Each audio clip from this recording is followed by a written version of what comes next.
Elle s'est penchée vers moi. Il était 4 heures du matin dans un couloir d'hôpital silencieux. Son parfum sentait les gardénias et la pluie, un contraste total avec l'odeur d'antiseptique qui nous entourait. Elle a fini de panser ma main.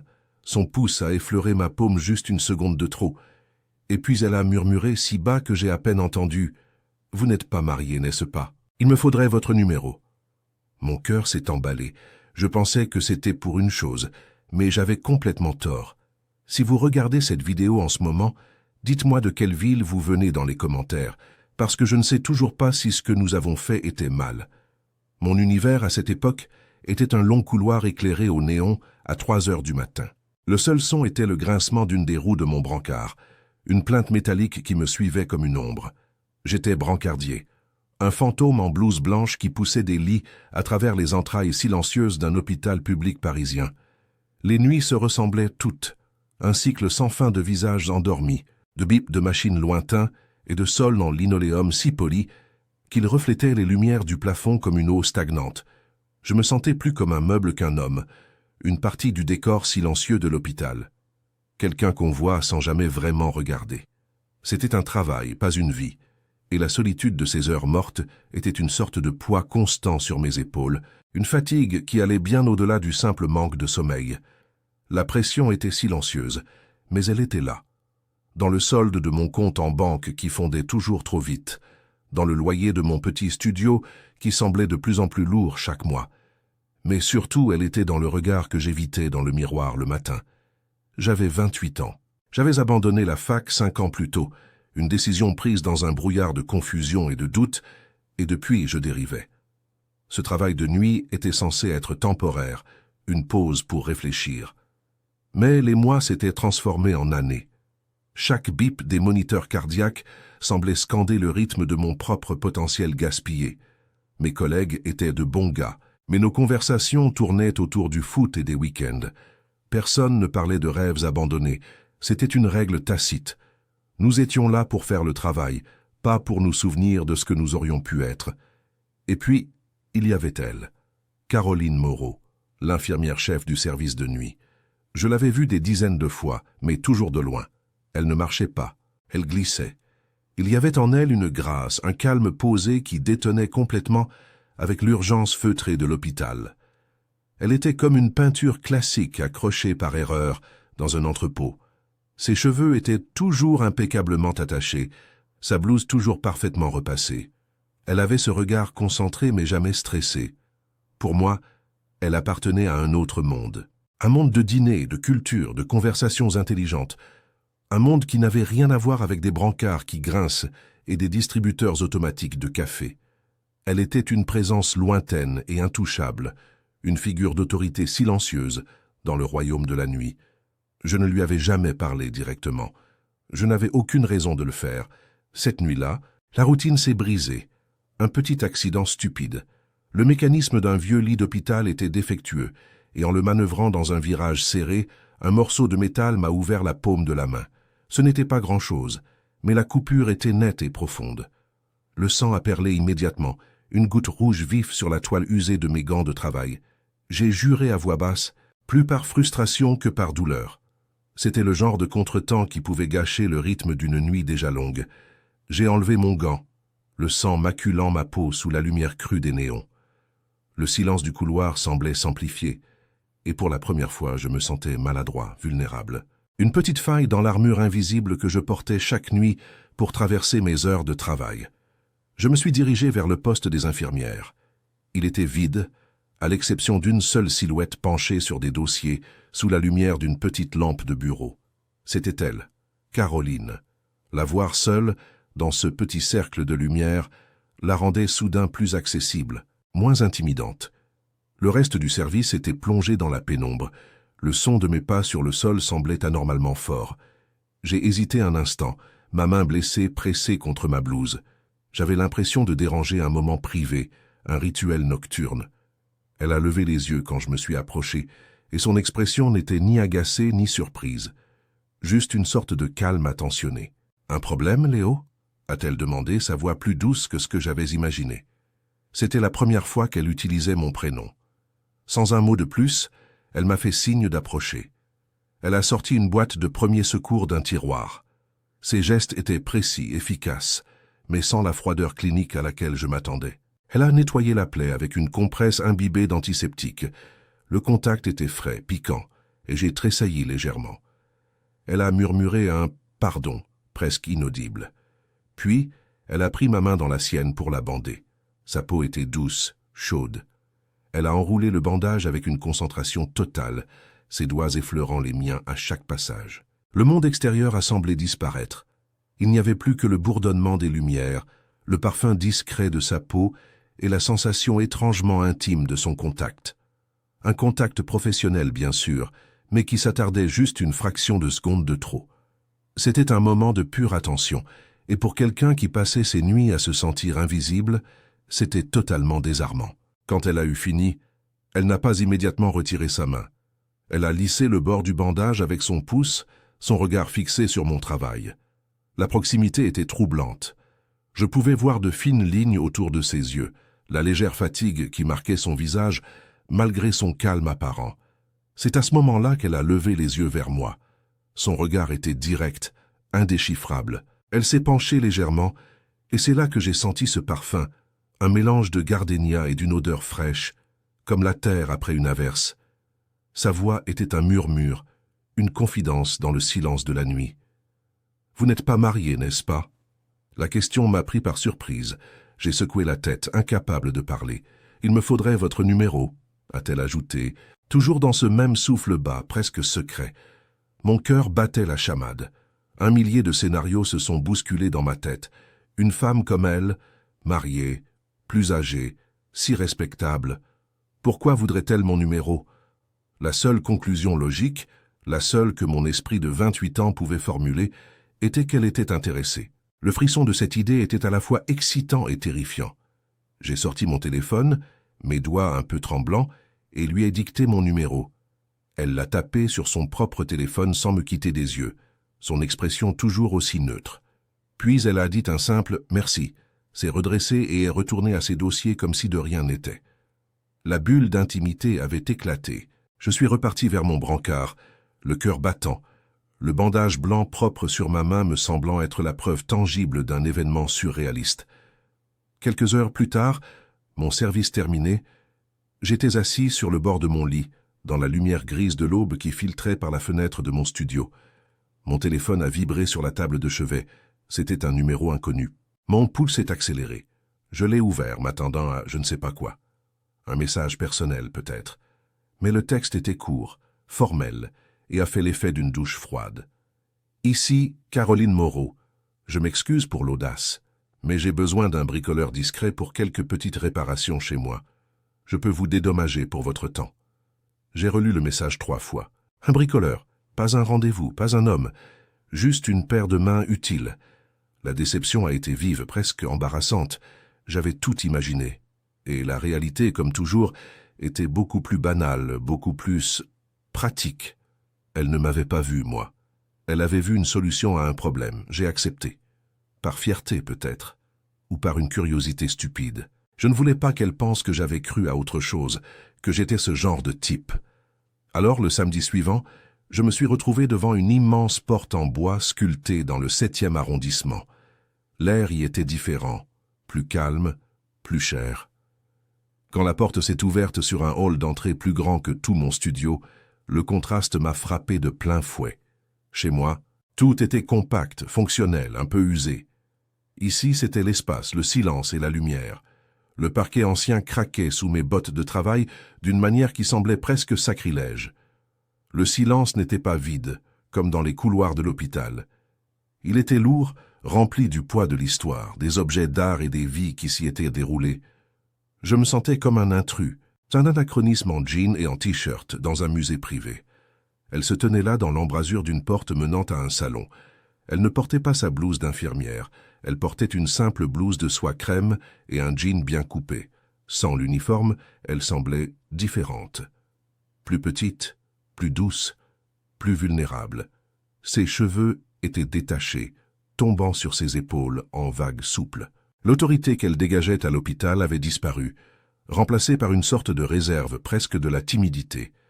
Elle m'a souri, un vrai sourire qui a atteint ses yeux, et pour la première fois, j'ai vu la fatigue dont elle ne laissait jamais rien paraître au travail. « Entrez, Léo, merci d'être venu. » Sa voix était la même, calme et posée, mais dans ce décor, elle résonnait différemment, moins comme un ordre et plus comme une invitation. Je suis entré, conscient de chaque bruit que je faisais, de la poussière sur mes chaussures, de la banalité de ma présence dans ce lieu si raffiné.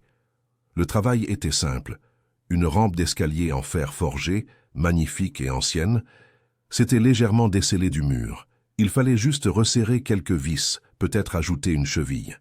Rien de compliqué, mais l'escalier lui-même était monumental. Il s'enroulait vers l'étage supérieur comme la colonne vertébrale d'un animal préhistorique. Pendant que je sortais mes outils, je sentais son regard sur moi.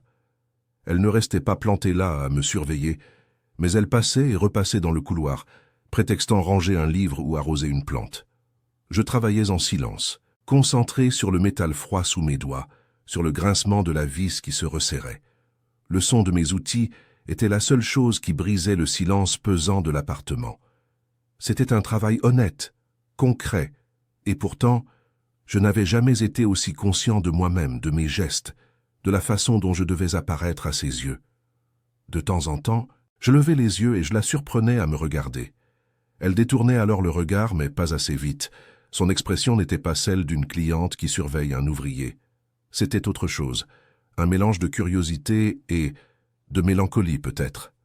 Un regard insondable qui semblait chercher quelque chose au-delà de ma simple fonction.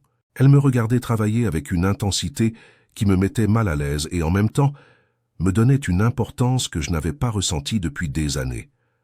C'était comme si, pour la première fois, quelqu'un voyait vraiment l'homme derrière la blouse de brancardier. Quelqu'un voyait la compétence dans mes mains, la concentration sur mon visage. Dans ses regards volés, une conversation silencieuse a commencé. Une conversation sur la solitude, la visibilité et le désir tacite d'être simplement remarqué. Quand j'ai eu terminé, elle a insisté pour m'offrir un café. Je n'ai pas osé refuser. Nous nous sommes assis dans sa cuisine, une pièce immense avec un îlot central en marbre et des appareils en acier inoxydable qui semblaient n'avoir jamais servi. Le café qu'elle a préparé dans une machine compliquée était excellent. Le silence est revenu, mais il était différent, moins formel. C'est elle qui l'a brisé. « Je déteste le silence », a-t-elle dit, en regardant par la grande fenêtre qui donnait sur une cour intérieure. « C'est étrange, non ? Je passe mes nuits dans le silence de l'hôpital, mais c'est le silence de cette maison qui me pèse. » J'ai hoché la tête. Moi aussi. La nuit, à l'hôpital, le silence est vivant. On entend les machines, les respirations. Ici, c'est juste vide. Nos regards se sont croisés au-dessus de nos tasses. C'était une confession, un secret partagé. Nous étions deux créatures de la nuit, mal à l'aise dans la lumière et le silence du jour. Mon regard a été attiré par une photo posée sur un comptoir, un cadre en argent simple. On y voyait Caroline, plus jeune, radieuse, aux côtés d'un homme plus âgé, grand, avec un sourire confiant de celui à qui tout réussit. Son mari, sans aucun doute. Ils étaient sur un voilier, le soleil et le vent dans leurs cheveux. L'image du bonheur parfait. Mais en m'approchant, j'ai remarqué un détail. Une fine fissure traversait le verre, juste au-dessus de leur visage, comme une toile d'araignée presque invisible. C'était une imperfection minuscule dans ce monde de perfection, et elle semblait crier plus fort que tout le reste. C'était l'histoire de cette maison, de cette vie, résumée en une fêlure discrète. Je n'ai rien dit, mais je savais qu'elle avait vu où se portait mon regard. Le silence dans la pièce s'est alourdi d'un poids nouveau, celui des choses non dites. « Laissez-moi réparer ça », ai-je murmuré, plus pour briser la tension que par réelle nécessité. Elle a hoché la tête, reconnaissante. Je me suis approché et j'ai pris délicatement le cadre. En le lui tendant pour qu'elle puisse enlever la photo, nos doigts se sont effleurés. Ce n'était rien. Un contact fortuit, une fraction de seconde. Mais une décharge électrique a parcouru mon bras. C'était chaud, doux et incroyablement intime. Le temps a semblé s'arrêter. Le bruit de la ville au dehors, le bourdonnement du réfrigérateur, tout a disparu. Il n'y avait plus que la sensation de sa peau contre la mienne. C'était un contact qui n'avait rien de professionnel, rien à voir avec le bandage de ma main à l'hôpital. C'était un contact entre un homme et une femme chargé d'une tension qui avait grandi en silence pendant toute l'après-midi. Elle n'a pas retiré sa main tout de suite. Ses yeux se sont ancrés dans les miens, et dans ce long moment j'ai tout vu. La solitude, le désir, la peur. Tout ce qu'elle cachait si bien derrière son masque de compétence et de contrôle. C'était un moment de vulnérabilité pure, un aveu silencieux qui dépassait tous les mots que nous aurions pu prononcer. Son souffle s'est légèrement accéléré. Je pouvais encore sentir son parfum, ce mélange de gardénia et de pluie, mais cette fois il était mêlé à l'odeur de café et au parfum de sa propre maison. C'était elle, dépouillée de son rôle, de son uniforme. Juste Caroline. Puis, aussi vite que le moment était né, il est mort. Elle a retiré sa main, le contact rompu, et a détourné les yeux, une légère rougeur montant à ses joues. L'air est redevenu respirable. Mais quelque chose s'était irrémédiablement brisé entre nous. Ou peut-être, quelque chose venait de se créer. Je suis parti peu de temps après.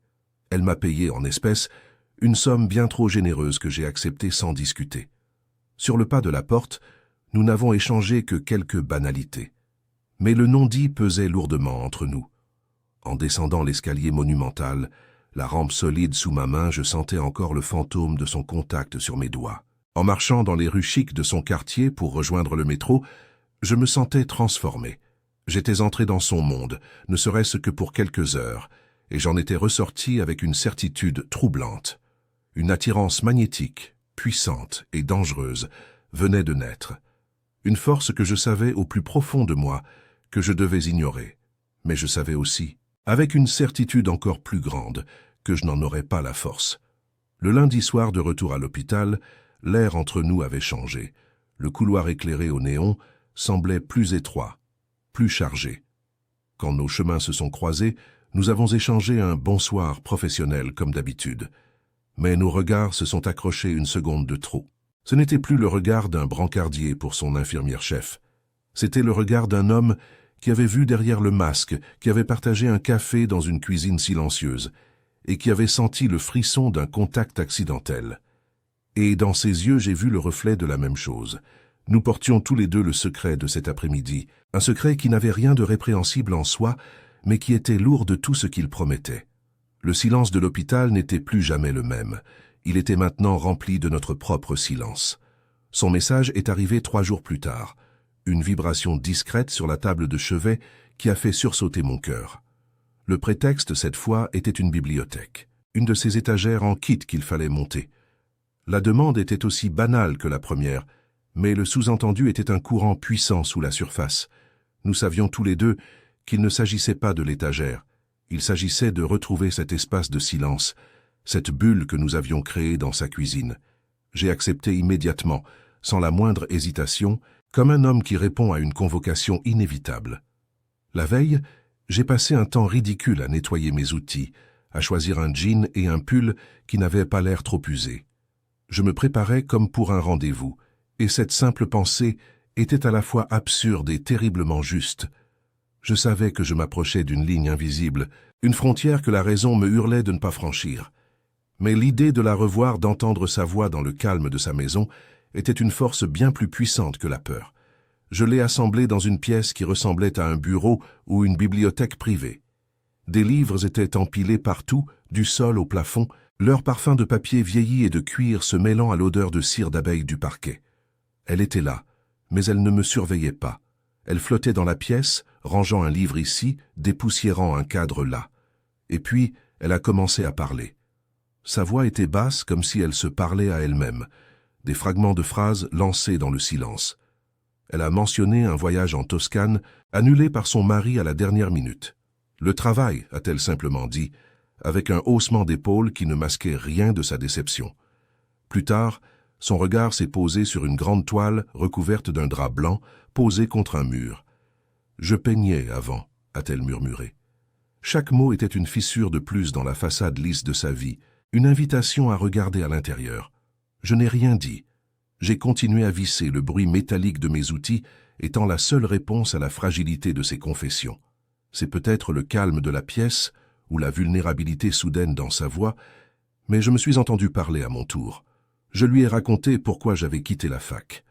La pression de mes parents, ce sentiment constant d'être un imposteur au milieu de gens plus brillants, plus ambitieux. J'ai parlé de la lente érosion de mes rêves, un par un, jusqu'à ce qu'il ne reste plus que la routine des gardes de nuit.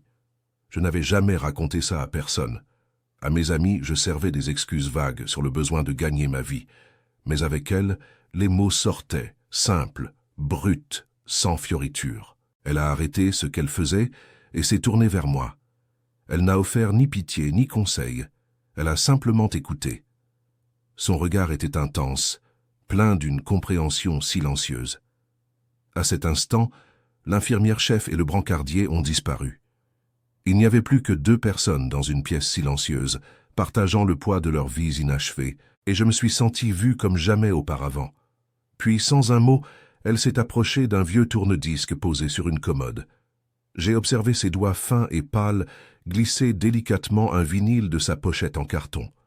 Un léger crépitement a rempli le silence, suivi des premières notes mélancoliques d'un piano. C'était une vieille chanson française, une de ces mélodies douces et tristes qui parlent d'amour perdu et de temps qui passe. La musique a instantanément transformé l'atmosphère de la pièce. Ce n'était plus un simple lieu de travail, c'était devenu un refuge, une parenthèse hors du temps. La voix du chanteur, chaude et grave, semblait raconter notre propre histoire, celle de 2 solitudes qui se rencontraient en secret. J'ai continué à travailler, mais mes gestes étaient devenus plus lents, presque chorégraphiés par la musique. Chaque note semblait s'infiltrer sous ma peau, et j'avais le sentiment profond qu'elle n'avait pas choisi ce disque par hasard. C'était une conversation qui continuait par d'autres moyens. L'étagère était terminée, solide et droite contre le mur. Mon travail était fini. Logiquement, j'aurais dû ranger mes outils, accepter son argent et partir. Mais je suis resté immobile, et elle ne m'a pas demandé de m'en aller.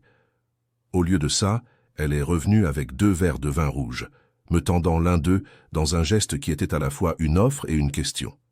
J'ai accepté. Nous nous sommes assis par terre, le dos appuyé contre la nouvelle bibliothèque, nos jambes presque en contact. Le soleil commençait à décliner, peignant la pièce de longues ombres dorées. Nous avons parlé pendant des heures. De tout et de rien. Des livres qui nous avaient marqués, des films qui nous faisaient pleurer, de cette étrange sensation de se sentir plus vivant la nuit que le jour. La frontière entre nous, celle de l'âge, du statut social, de sa bague de mariage, s'est complètement effacée. Je n'étais plus le bricoleur, j'étais juste Léo. Et dans cette maison silencieuse, je me sentais à la fois complètement à ma place et terriblement en danger. C'est la lumière des lampadaires dans la rue qui m'a tiré de ma torpeur. J'ai jeté un œil à ma montre. Il était plus de 9 heures du soir, j'étais là depuis près de 6 heures. Le temps s'était écoulé sans que je m'en rende compte, dévoré par notre conversation et la musique. Une vague de panique froide m'a submergé. Son mari pouvait rentrer d'une minute à l'autre. La réalité de la situation m'a frappé avec la violence d'un coup de poing. J'étais un intrus, un secret dans la maison d'un autre homme. Je me suis levé brusquement, le charme rompu. Je dois y aller. Ai-je bafouillé, ma voix rauque dans le silence soudain. Elle a simplement hoché la tête, son visage une énigme dans la pénombre. Le moment magique, cette parenthèse enchantée, venait de se refermer. En sortant, j'ai eu l'impression de quitter un rêve pour retrouver le monde réel. Un monde où ce que nous venions de partager était tout simplement impossible. Sur la route du retour, les lumières de la ville défilaient comme des fantômes. Mes mains serrèrent le volant si fort que mes jointures étaient blanches. L'odeur de sa maison, un mélange de vieux livres, de vin et de son parfum, semblait imprégner l'habitacle de ma voiture, un rappel tangible de mon intrusion. Mon esprit était un tourbillon. D'un côté, il y avait la chaleur de cette connexion, ce sentiment enivrant d'être compris, d'être vu. C'était une drogue puissante, une dépendance qui s'installait déjà. De l'autre, il y avait la culpabilité, froide et tranchante. J'étais devenu complice d'un mensonge, le personnage secondaire d'une histoire qui n'était pas la mienne. Chaque feu rouge était un jugement, chaque voiture dans mon rétroviseur, un témoin potentiel. J'étais en train de jouer avec le feu, et l'excitation de la transgression était indissociable de la peur panique de tout détruire. Surtout, je savais que j'avais besoin de ces moments avec elle, et c'était cette nécessité qui me terrifiait le plus. Le lendemain soir, à l'hôpital, le néon des couloirs semblait plus cru, plus impitoyable. L'air stérile était chargé d'une tension nouvelle. Quand je l'ai croisée, elle était redevenue Madame Moreau, l'infirmière-chef, son visage un masque de professionnalisme impeccable. Elle m'a adressé un bref hochement de tête, son regard aussi neutre qu'un ciel d'hiver. Aucune trace de la femme qui avait partagé un verre de vin avec moi, assise par terre. J'ai joué le jeu répondant par un bonsoir respectueux, mon propre visage vidé de toute émotion. Mais nos regards se sont accrochés une fraction de seconde de trop. Dans cet instant infime, tout a été dit. Le souvenir de la musique, le goût du vin, le poids des confessions. C'était un secret partagé, un monde privé, qui existait juste sous la surface de notre réalité professionnelle. Nous étions deux acteurs jouant parfaitement nos rôles, mais nous étions les seuls à connaître la véritable nature de la pièce. En poussant mon brancard dans le long couloir désert, le grincement familier de la roue m'a semblé différent, presque menaçant. Une certitude s'est installée en moi, lourde et irréfutable. Quelque chose avait basculé pour de bon. La première fois, c'était de la curiosité. Cette fois, c'était une transgression. Nous avions partagé des secrets que nous n'avions confiés à personne d'autre. Nous avions partagé un silence plus intime qu'une caresse. Il ne s'agissait plus seulement d'attirance, c'était une connexion, la reconnaissance effrayante d'une même solitude chez l'autre. J'avais franchi une porte, et je savais qu'elle s'était refermée derrière moi. Il n'y avait plus de retour en arrière possible. Je n'étais plus seulement le brancardier. J'étais devenu le gardien d'une partie de sa vie, et je savais, avec une certitude qui me glaçait le sang, que cette histoire ne pourrait se terminer que dans la douleur. Pourtant, au fond de moi, je savais aussi que je ne ferais rien pour l'arrêter. Les travaux sont devenus notre rituel. Une excuse de plus en plus mince, un prétexte que nous ne prenions même plus la peine de rendre crédible. Une poignée de porte qui bougeait à peine, une ampoule à changer dans un couloir qu'elle n'utilisait jamais. La vérité, c'est que les outils restaient de plus en plus longtemps dans ma caisse. Nous passions notre temps à parler, ou plus souvent encore à ne pas parler. Nous partagions le silence. Assis dans sa cuisine, une tasse de thé fumante entre nos mains, nous regardions la nuit tomber sur Paris par la grande fenêtre. Ces moments étaient une respiration, une parenthèse volée au monde réel. C'était une routine dangereuse, une habitude douce et addictive. Chaque visite me liait un peu plus à elle, à sa solitude, et chaque départ était un peu plus difficile, me laissant avec le sentiment tenace que ma propre vie, en dehors de ces murs, n'était qu'une pâle copie de l'existence. Un soir, tout a changé. J'ai trouvé la grande porte d'entrée non pas fermée, mais simplement poussée, entrebâillée. Une invitation silencieuse ou un oubli inquiétant. J'ai hésité sur le seuil, un pressentiment froid parcourant ma nuque. L'appartement était plongé dans une obscurité inhabituelle. D'habitude, une ou deux lampes étaient allumées, projetant des flaques de lumière chaude sur le parquet. Mais là, rien. Le silence était total, lourd, différent du calme apaisant auquel j'étais habitué. Ce n'était pas un silence de paix, c'était un silence d'absence, un vide oppressant. J'ai appelé son nom à voix basse. Caroline. Ma voix s'est perdue dans le grand hall d'entrée, sans recevoir de réponse. Mon cœur s'est mis à battre plus fort, non pas d'excitation, mais d'une peur sourde et indéfinissable. Quelque chose n'allait pas. Je l'ai trouvée dans le bureau de son mari. Je n'étais jamais entré dans cette pièce. Elle était intimidante, presque un sanctuaire à la gloire d'un autre homme. Les murs étaient recouverts de diplômes encadrés, de photos de lui avec des personnalités importantes, de trophées de golf ou de voile. Et au milieu de tout ça, elle. Assise dans un grand fauteuil en cuir, elle n'était qu'une silhouette dans la pénombre, le faible halo des lumières de la rue dessinant ses contours. Elle ne pleurait pas, elle ne bougeait pas. Elle fixait simplement le vide devant elle, comme si elle était devenue une statue au milieu du musée de la réussite de son mari. Sa présence était si immobile, si chargée de défaites silencieuses, que j'ai eu l'impression de surprendre l'instant précis où une âme décide de renoncer. C'était une vision de solitude si absolue qu'elle m'a coupé le souffle. Je suis resté sur le seuil, ne sachant que faire, que dire. Les mots semblaient inutiles, profanes. C'est elle qui a parlé la première, sa voix un murmure sans vie, flottant dans l'obscurité. Il ne m'a pas vraiment vu depuis 15 ans. Je fais partie des meubles. La phrase est tombée dans le silence comme une pierre dans un puits sans fond. Il n'y avait ni colère ni tristesse dans sa voix. Juste le constat plat, clinique d'un fait. Elle a tourné lentement la tête vers moi et même dans le noir j'ai senti l'intensité de son regard. « Vous » a-t-elle repris, sa voix se brisant à peine. « Votre présence, le fait que vous soyez juste là, silencieux, à visser une étagère, C'est la seule chose qui me fait sentir réelle depuis des années. C'était une confession terrible, un fardeau qu'elle déposait à mes pieds. Et j'ai compris que notre relation n'avait jamais été une question de bricolage. J'étais le témoin de son existence. Je n'ai rien répondu. Il n'y avait rien à dire. Les mots auraient été une insulte à la profondeur de sa douleur.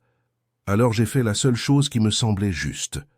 Je suis entré doucement dans la pièce, j'ai pris une des chaises droites qui se trouvait contre le mur, et je l'ai placée en face d'elle, à quelques mètres de distance, et je me suis assis. C'est tout. Je me suis assis avec elle dans le silence et l'obscurité. Les minutes se sont étirées, devenant 1 heure, puis peut-être plus. Le temps n'avait plus d'importance. Dehors, la ville vivait, les voitures passaient, des sirènes hurlaient au loin. Mais à l'intérieur de cette pièce, nous étions dans une bulle, un sanctuaire de silence partagé. Je ne la regardais pas fixement. Je regardais juste devant moi, mais j'étais entièrement avec elle. Ma présence était ma seule réponse, mon seul réconfort. Je ne sais pas comment le décrire. Ce moment, assis dans le noir, sans un mot, sans un contact, a été la chose la plus intime que j'ai jamais vécue. Plus intime qu'un baiser, plus profond que n'importe quelle conversation.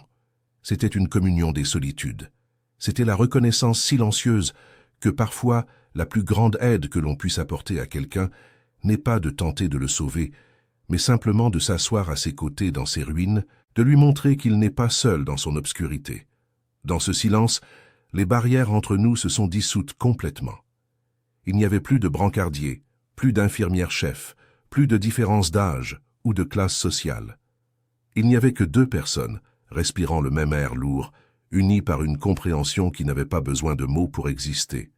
Finalement, après une éternité, elle a bougé. Un soupir léger, à peine audible, comme si un poids venait de se soulever de sa poitrine. Elle a tourné la tête vers la fenêtre, où la lune jetait maintenant une faible lueur argentée dans la pièce. Et puis, elle a souri. Ce n'était pas le sourire poli et distant que je connaissais de l'hôpital. Ce n'était pas non plus le sourire un peu triste que j'avais vu dans sa cuisine. C'était un sourire nouveau, un sourire authentique, lumineux, qui a atteint ses yeux et les a fait briller dans la pénombre. C'était un sourire de soulagement, de gratitude, un sourire qui semblait venir d'un endroit très profond, un endroit qui n'avait pas vu la lumière depuis longtemps. En cet instant, son visage a perdu des années de fatigue et de tristesse. Elle était simplement et magnifiquement heureuse. Quand je me suis levé pour partir, elle s'est levée aussi. Le charme n'était pas rompu, mais transformé. Dans le couloir, alors que j'enfilais ma veste, elle a posé sa main sur mon avant-bras. Le contact était léger, à peine une pression, mais il a envoyé une décharge de chaleur à travers tout mon corps. Sa peau était douce, et le geste était si simple, si dénué de toute intention cachée, qu'il en était bouleversant. Elle m'a regardé droit dans les yeux, son sourire toujours présent, plus doux maintenant. « Merci, Léo », a-t-elle murmuré. Mon prénom prononcé par elle dans cette intimité nouvelle avait une résonance particulière. C'était un saut sur la soirée que nous venions de partager, une reconnaissance de la connexion unique qui nous liait. J'ai hoché la tête, incapable de parler. En m'éloignant de sa maison cette nuit-là, en marchant sous les lampadaires qui perçaient la nuit parisienne, je sentais encore le fantôme de sa main sur mon bras. Le monde extérieur semblait distant, irréel. Une émotion nouvelle et puissante grandissait en moi. Un mélange étrange et vertigineux. C'était de l'espoir. Un espoir fragile, terrifiant, mais indéniable. L'espoir que quelque chose de beau et de vrai pouvait naître même dans les circonstances les plus impossibles. C'était terrifiant parce que cet espoir n'avait aucune place dans nos vies. Il était une promesse de chaos, une invitation à la destruction. Il menaçait de brûler le peu de stabilité que nous avions chacun de notre côté. Mais c'était aussi la chose la plus vivante que j'avais ressentie depuis des années, et je savais que je ne pourrais pas y renoncer. Cette nuit-là, dans mon petit studio, je n'ai pas dormi. Je suis resté assis près de la fenêtre, à regarder les premières lueurs de l'aube colorer le ciel. La nature de notre relation avait changé pour toujours. Ce n'était plus une simple attirance, ni une amitié secrète. Ce que nous avions partagé dans cette pièce sombre, c'était une forme d'amour. Un amour silencieux, sans exigence, né de la reconnaissance mutuelle d'une profonde solitude. J'avais vu son âme à nu, qu'elle avait accepté ma présence silencieuse comme un baume. L'espoir qui m'avait saisi était maintenant une certitude. Je ne savais pas où ce chemin nous mènerait. Je savais seulement qu'il était impossible de faire demi-tour. Nous avions créé quelque chose ensemble dans cette obscurité, quelque chose de si précieux et de si dangereux que cela allait inévitablement redéfinir le reste de nos vies. J'étais chez elle, un samedi après-midi, pour une porte de placard qui grinçait dans la chambre d'amis. Le prétexte était si mince qu'il en était presque transparent. Nous le savions tous les deux. La caisse à outils est restée fermée sur le sol. Nous étions assis sur le lit, un rayon de soleil d'automne traversant la pièce, et nous parlions à voix basse.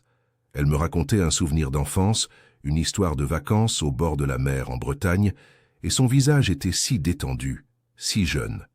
Pour la première fois, je me suis permis d'imaginer un futur. Une pensée folle, impossible, mais qui s'est installée dans mon esprit avec la chaleur du soleil sur le parquet. Dans ces moments-là, le monde extérieur n'existait pas. Il n'y avait que le son de sa voix, l'odeur de la poussière dansant dans la lumière et ce sentiment fragile et précieux que nous construisions quelque chose qui n'appartenait qu'à nous, loin de tout. C'est alors que nous l'avons entendu, un son qui n'appartenait pas à notre bulle de silence. Le crissement distinct de pneus sur le gravier de l'allée. Un son lourd, autoritaire. Une voiture, le bruit d'un moteur qui se coupe, le claquement sec d'une portière. Il devait être à peine 4 heures. Son mari ne rentrait jamais avant 8, voire 9 heures. J'ai vu le sang quitter son visage. Ses yeux qui pétillaient de souvenirs quelques secondes plus tôt sont devenus 2 puits de panique glaciale. Le silence dans la pièce est devenu assourdissant, chaque seconde s'étirant comme une éternité. Le monde réel, avec toute sa brutalité et ses règles, venait de défoncer la porte de notre sanctuaire. La chaleur du soleil a semblé s'évanouir, et j'ai senti un froid glacial s'emparer de moi. C'était la fin du jeu, la fin de notre parenthèse enchantée. Elle n'a pas crié, elle n'a pas paniqué de manière désordonnée. Son instinct d'infirmière-chef a pris le dessus. Elle est devenue froide, précise, efficace. « Léo, vite !» Sa voix était un sifflement bas, urgent. Elle m'a attrapé par le bras, sa poigne étonnamment forte, et m'a tiré hors du lit. Ses mouvements étaient rapides, presque violents, dictés par une peur pure. J'ai entendu le bruit de clé dans la serrure de la porte d'entrée. C'était trop tard pour sortir. Elle m'a poussé vers une petite porte que je n'avais jamais remarquée, dissimulée dans la boiserie du couloir. Un placard, une penderie, je ne sais pas. Elle a ouvert la porte, m'a poussé à l'intérieur dans une obscurité qui sentait la naphtaline et le cèdre, et a refermé la porte sur moi juste au moment où j'entendais la porte principale s'ouvrir. Le déclic du loquet du placard a résonné dans ma tête comme un coup de feu. J'étais un secret enfermé dans le noir. L'obscurité était totale. J'ai retenu ma respiration, mon cœur battant si fort contre mes côtes que j'avais peur qu'on l'entende à travers le bois. L'air était rare, chargé de l'odeur de vieux manteaux de laine et de boîtes en carton. Et puis j'ai entendu sa voix, pas celle de Caroline, mais la sienne, la voix de son mari, Alain. Elle était exactement comme je l'avais imaginée, profonde, assurée, avec une nuance de condescendance qui transperçait même à travers l'épaisseur de la porte. « Caroline, je suis rentré plus tôt, la réunion a été annulée. » Il y avait une impatience dans son ton, comme si sa simple présence était un cadeau qu'elle devait apprécier. J'ai entendu la voix de Caroline, plus haute, un peu tremblante, lui répondre quelque chose d'inaudible. J'étais un rat piégé dans un mur, écoutant la vie d'un autre se dérouler à quelques centimètres de moi. Leurs voix se sont rapprochées. Ils étaient dans le couloir, juste de l'autre côté de la porte. « J'ai eu ta mère au téléphone », a dit Alain, et son ton était devenu glacial. « Elle se plaint encore de ses infirmières. Franchement, Caroline, tu ne peux pas gérer ça, c'est épuisant. Dis-lui de prendre ses cachets et d'arrêter de nous importuner. » J'ai entendu Caroline murmurer quelque chose, une protestation faible. Sa réponse a été un rire court, méprisant. « Oh, ne recommence pas avec tes états d'âme. J'ai eu une journée suffisamment compliquée. » Chaque mot était une gifle, chaque syllabe était une brique de plus dans le mur de sa prison dorée. Caché dans le noir, transpirant, j'ai entendu la vérité brute de sa vie. La solitude dont elle m'avait parlé n'était pas une abstraction poétique. C'était ça. Ce mépris froid, cette absence totale d'empathie, cette cruauté banale et quotidienne. Ce moment a tout changé. L'excitation de l'interdit, le frisson de notre connexion secrète, tout s'est évaporé pour laisser place à une réalité nauséabonde. Je n'étais pas un amant potentiel, j'étais un symptôme, une échappatoire, une distraction dans une vie d'une tristesse insondable. La honte m'a submergé. Pas la honte d'être l'autre homme, mais la honte d'avoir été si naïf, d'avoir romancé notre histoire sans comprendre la profondeur de sa souffrance. Le danger n'était pas seulement d'être découvert. Le vrai danger, c'était elle, piégée dans cette vie, et moi, qui n'était qu'un pansement temporaire sur une blessure bien trop profonde. Le son de ses pas s'éloignant sur le parquet a été un soulagement. Mais la vérité de ce que je venais d'entendre est restée avec moi dans l'obscurité, lourde et suffocante. Je ne sais pas combien de temps je suis resté là. Peut-être 20 minutes, peut-être 1 heure. Le temps n'avait plus de sens. Finalement, j'ai entendu un léger bruit contre la porte, un tapotement discret. Je l'ai ouverte avec une lenteur infinie. Le couloir était vide. Elle était au bout, me faisant signe de la suivre. Elle ne m'a pas regardé. Son visage était un masque de pierre. Elle m'a conduit en silence à travers la cuisine jusqu'à une porte de service que je n'avais jamais utilisée. Elle l'a ouverte, donnant sur une petite allée à l'arrière de l'immeuble. Elle a sorti une liasse de billets de sa poche et me l'a tendue. « Pour la porte », a-t-elle dit, sa voix vide de toute émotion. C'était un congédiement, froid, impersonnel, définitif. J'ai pris l'argent sans un mot et je suis parti sans me retourner, le bruit de la porte de service se refermant derrière moi sonnant comme une fin. 1 heure plus tard, assis dans mon studio, le silence vibrant encore dans mes oreilles, mon téléphone a vibré. C'était elle. Mon cœur a fait un bond stupide, plein d'un espoir irrationnel. Peut-être qu'elle allait s'excuser, expliquer. Mais le message était court, brutal, comme une porte claquée au visage. « On ne peut plus faire ça, s'il te plaît, perds mon numéro. » C'était tout. Pas de nom, pas de formule de politesse. Juste une phrase, une sentence.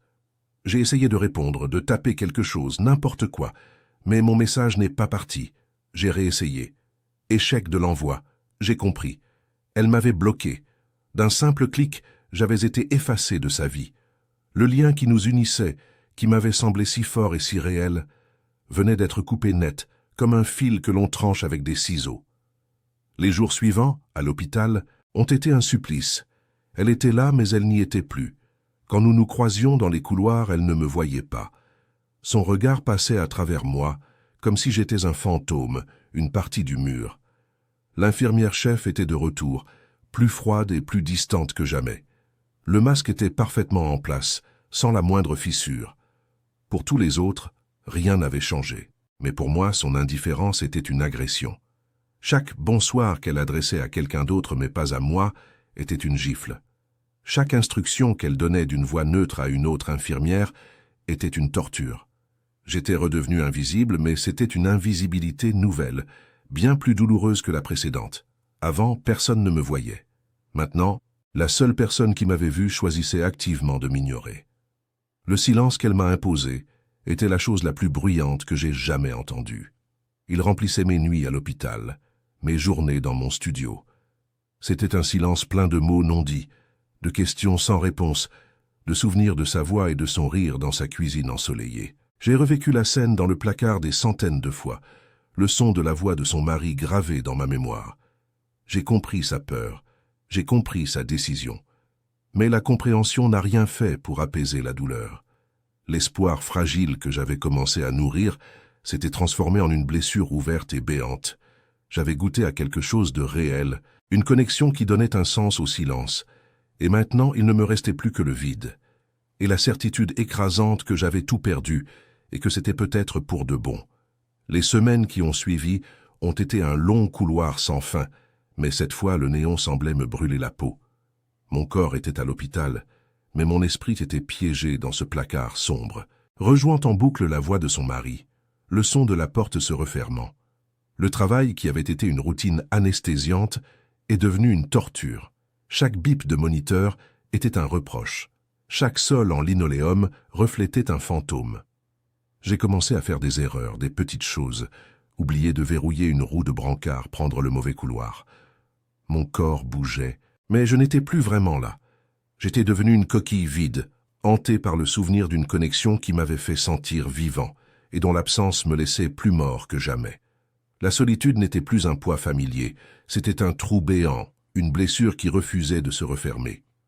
Un soir, dans la salle de repos qui sentait le café froid et le désinfectant, Marc s'est assis en face de moi.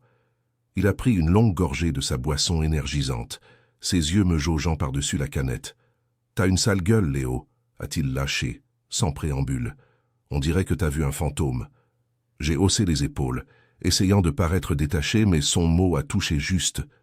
Un fantôme.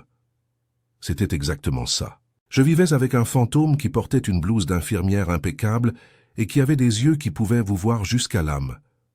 Marc a continué. « Écoute, je ne sais pas ce qui se passe dans ta vie, et franchement, je ne veux pas le savoir. Mais tu es ailleurs. Fais gaffe. Dans ce boulot, être ailleurs, ça peut coûter cher. » Il avait raison. Mais comment lui expliquer que j'étais hanté par une femme qui travaillait à 50 mètres de nous, une femme qui était devenue la personne la plus proche et la plus lointaine de ma vie en l'espace de quelques semaines. Mon conflit intérieur était un poison lent. Assis seul dans mon studio, je passais des heures à disséquer chaque moment passé avec elle. Une partie de moi était consumée par une rage amère. J'avais été un divertissement, un bricoleur pour son appartement et pour son âme, une distraction bienvenue dans sa cage dorée. L'idée me rendait malade de honte, mais dès que la colère montait, le souvenir de son sourire dans la pénombre, de sa main sur mon bras, de la vulnérabilité dans sa voix quand elle parlait de sa peinture abandonnée, revenait me hanter, et la colère se dissolvait en un manque si profond, si physique, que j'avais l'impression de ne plus pouvoir respirer. Je comprenais sa peur, sa décision de me couper de sa vie. C'était logique, c'était la seule chose à faire, mais la logique n'apaise pas un cœur qui saigne.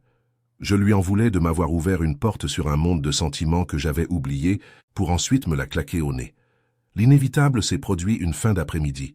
Je transportais du matériel vers le bloc opératoire quand je l'ai vu. Alain Moreau.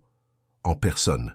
Il n'était pas une voix désincarnée derrière une porte, mais un homme en chair et en os, grand, charismatique, en blouse de chirurgien, riant avec un groupe de collègues près de la cafétéria.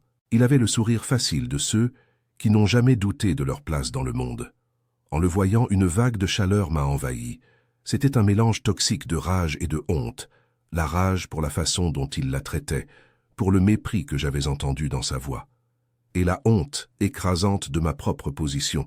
J'étais le brancardier, l'homme de l'ombre, le secret sordide. J'ai fait demi-tour si brusquement que le chariot a failli basculer. Et je me suis caché dans un renfoncement, le cœur battant, attendant qu'il s'éloigne. Dans son monde, j'étais invisible. Et pour la première fois, cette invisibilité me brûlait comme de l'acide. C'est à cet instant, caché dans l'ombre d'un couloir d'hôpital, que j'ai compris.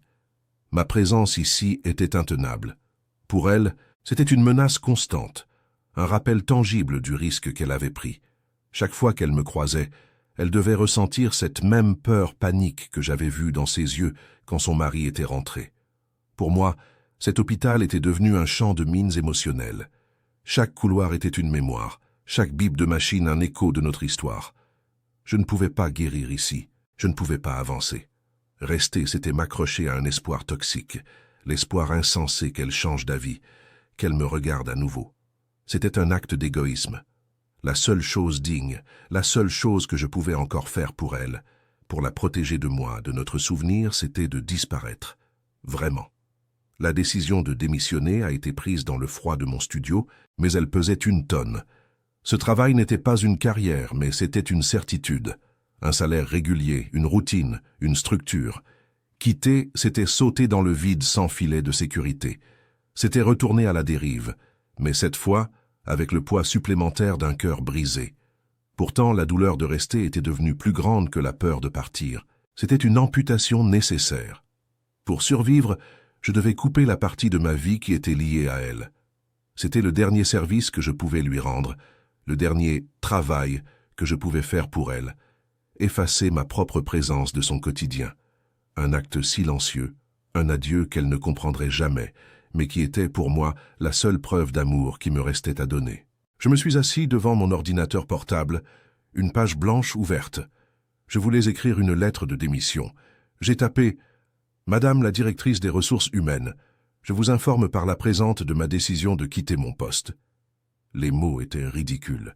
Froid, administratif, ils semblaient en profaner la véritable raison de mon départ. J'ai tout effacé. J'ai essayé une autre approche, plus personnelle, mais c'était encore pire. Comment expliquer une telle décision sans tout révéler? Chaque phrase que j'écrivais était un mensonge. J'ai passé plus d'1 heure à écrire et à effacer, la frustration montant en moi. Il n'y avait pas de mots pour dire la vérité. La vérité était un silence partagé dans une pièce sombre, le son d'un vinyle crépitant et le contact fugace de 2 peaux. Ça ne s'écrit pas sur une lettre de démission. Le lendemain, j'ai abandonné l'idée d'une lettre. J'ai imprimé un formulaire de démission standard trouvé sur Internet. Je suis allé au bureau des ressources humaines, un petit bureau sans âme au sous-sol. J'ai tendu le papier à l'employée qui l'a pris sans même lever les yeux. Elle a tamponné la date, a fait une copie. 2 semaines de préavis, a-t-elle récité d'une voix monotone. J'ai hoché la tête. Sur la ligne « Motif du départ », j'avais laissé un blanc, un vide. C'était la seule réponse honnête. Tout s'est fait en moins de 5 minutes. Pas de drame, pas d'explication. Juste un acte administratif qui mettait fin à la période la plus intense de ma vie. En sortant du bureau, je me suis senti incroyablement léger et terriblement lourd à la fois. C'était fait. Le compte à rebours avait commencé. Mes 2 dernières semaines ont été un long et lent adieu à un fantôme.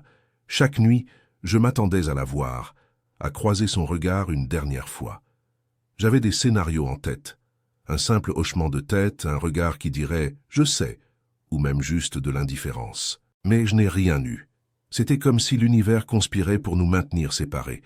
J'entendais sa voix au loin. Je voyais sa silhouette au bout d'un couloir.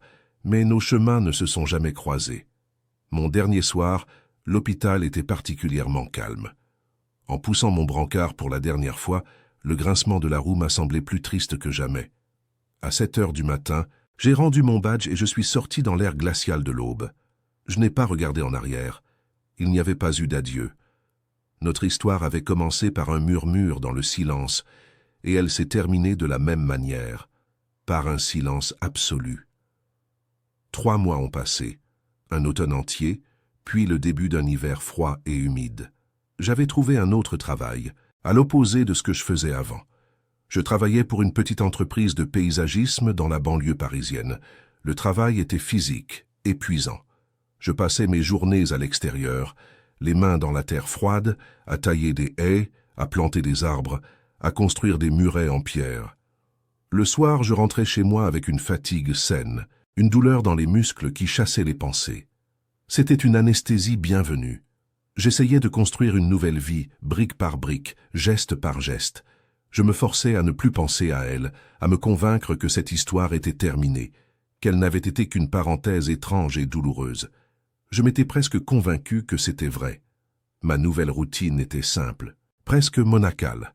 Le réveil avant l'aube, l'odeur de la terre humide et de l'herbe coupée qui avait remplacé celle de l'antiseptique. Je ne voyais plus les lumières crues des néons, mais le ciel gris de l'hiver. C'était une vie plus simple, plus honnête d'une certaine manière. Je parlais peu. Mes nouveaux collègues étaient des hommes de peu de mots, concentrés sur leurs tâches. Le silence était différent ici. Ce n'était pas le silence lourd de secret d'un appartement haussmannien, mais le silence paisible de la nature qui s'endort. Pourtant, la nuit, dans le calme de mon studio, son fantôme revenait parfois. Une mélodie entendue à la radio, l'odeur de la pluie sur le bitume, et son visage apparaissait clair comme du cristal. J'avais appris à repousser ces images, à les enfermer dans un coin de mon esprit. J'avais construit un mur autour de ce souvenir, une forteresse pour protéger ce qui restait de mon cœur. Et puis, une nuit, le mur s'est fissuré. Il était près de 2 heures du matin. Je n'arrivais pas à dormir, l'insomnie étant une vieille compagne de mes années de nuit. Mon téléphone a vibré sur la table de chevet. Le son, dans le silence absolu de la pièce, a été d'une violence inouïe. Mon premier réflexe a été l'agacement. Une notification, une publicité. Mais une curiosité malsaine m'a poussé à regarder. Un numéro inconnu. Mon cœur, qui battait calmement, a soudain accéléré, retrouvant ce rythme frénétique et douloureux que je croyais avoir oublié. Une vague de chaleur et de froid m'a parcouru. C'était impossible. Après tout ce temps, après ce silence de mort. J'ai fixé l'écran pendant une longue minute, le pouce tremblant au-dessus de l'icône du message, partagé entre l'envie de l'ignorer et le besoin irrépressible de savoir. J'ai ouvert le message. Il n'y avait pas de mots au début, juste une photo, une image en gros plan, un peu floue, prise à la lumière artificielle d'une lampe. C'était la main d'un homme, une main plus âgée que la mienne, avec des doigts longs et fins. Et sur la paume de cette main, il y avait un bandage blanc, propre, impeccable. La gaze était enroulée avec une précision chirurgicale, le sparadrap coupé net, les bords parfaitement alignés. C'était exactement le même bandage qu'elle avait fait pour moi, ce premier soir, sous la lumière du poste des infirmières. C'était sa signature, une calligraphie de soin et d'attention que je reconnaîtrais entre mille. Le souffle m'a manqué. C'était un message venu d'un autre monde, d'une autre vie, une image si intime et si chargée de souvenirs qu'elle a fait s'effondrer toutes mes défenses en une seule seconde. Puis j'ai vu le texte, juste en dessous de la photo. Une seule phrase, courte et factuelle. Il a voulu accrocher un tableau, je me suis souvenu de votre méthode. Chaque mot était une décharge électrique. Il, c'était son mari, Alain, l'homme dont j'avais entendu la voix méprisante à travers une porte de placard. Votre méthode. Cette phrase était un chef-d'œuvre de sous-entendu. Elle ne parlait pas de bricolage, elle parlait de nous, de ce premier contact, de ce moment où tout avait commencé. C'était un message codé envoyé depuis les lignes ennemies, depuis le cœur même de sa prison. Elle me disait qu'elle n'avait pas oublié. Elle me disait que même dans un acte banal de la vie conjugale, c'est à moi qu'elle avait pensé. L'audace de ce message, sa discrétion, sa signification profonde, tout cela m'a frappé avec la force d'une vague. Ce n'était ni une invitation ni une demande. C'était autre chose. Un pont fragile jeté au-dessus d'un abîme de silence. C'était la preuve que ce que nous avions partagé n'était pas une illusion, que cette connexion existait toujours, silencieuse et souterraine. Le simple acte de faire un bandage était devenu notre langage secret, un rituel privé dont nous étions les deux seuls initiés. Dans le geste le plus anodin, elle avait trouvé le moyen de me parler, de me dire qu'elle se souvenait de tout, du contact de nos doigts, de la musique du vieux vinyle, du silence partagé dans l'obscurité. C'était une forme d'intimité si pure, si désespérée, qu'elle en était presque insoutenable. Elle ne me demandait rien, elle me donnait simplement un signe de vie, une preuve que notre histoire n'avait pas été effacée. Je suis resté assis dans mon lit, le téléphone à la main, pendant ce qui a semblé être des heures. La lumière bleue de l'écran était la seule source de lumière dans la pièce, projetant des ombres dansantes sur les murs. Le curseur clignotait dans la zone de réponse. Un petit tiret vertical, pulsant au rythme de mon cœur. Un métronome marquant le temps d'une décision impossible. Répondre, c'était rouvrir la porte, accepter le risque, replonger dans ce monde de secrets et de douleurs. Ne pas répondre, c'était peut-être la refermer pour toujours, signifier que j'avais tourné la page. Le silence avait été une torture, mais cette attente, ce curseur qui clignotait, était encore pire. C'était une question en suspens, un défi lancé à travers la nuit parisienne. Mes doigts se sont mis à bouger d'eux-mêmes, comme s'ils avaient une mémoire propre. J'ai tapé lentement « Heureusement que vous étiez là ». Les mots flottaient sur l'écran, parfaits dans leur ambiguïté. Ils pouvaient s'appliquer à son mari, à sa blessure stupide, une réponse polie, distante. Mais elle et moi, nous connaîtrions le vrai sens. Heureusement que vous étiez là pour moi cette nuit-là. Heureusement que vous existez. C'était tout dire sans rien avouer. Mais à peine avais-je fini de taper que la peur m'a saisi. La peur de l'espoir. L'espoir est une chose dangereuse, bien plus que le désespoir. J'ai appuyé sur la touche retour arrière, effaçant la phrase, lettre par lettre, jusqu'à ce que l'écran soit à nouveau vide. Le curseur clignotant obstinément dans le néant. Mon pouce est resté suspendu au-dessus du clavier vide. La photo du bandage était toujours là, un phare silencieux dans mon obscurité. Le curseur continuait de clignoter, patient, infatigable. Il n'y avait pas de bonne réponse. J'ai compris à cet instant que notre histoire n'était pas faite de débuts et de fins. Elle était faite de pauses, de silences, de portes laissées entr'ouvertes. Certaines connexions ne se brisent pas. Elles deviennent silencieuses, attendant un signal, un murmure dans la nuit. Elle venait de m'envoyer le sien, et dans la lumière bleue de mon téléphone, j'ai vu la vérité. Ce n'était pas une fin, et ce n'était pas un nouveau départ. C'était juste une porte qu'elle venait de laisser pour moi légèrement entr'ouverte.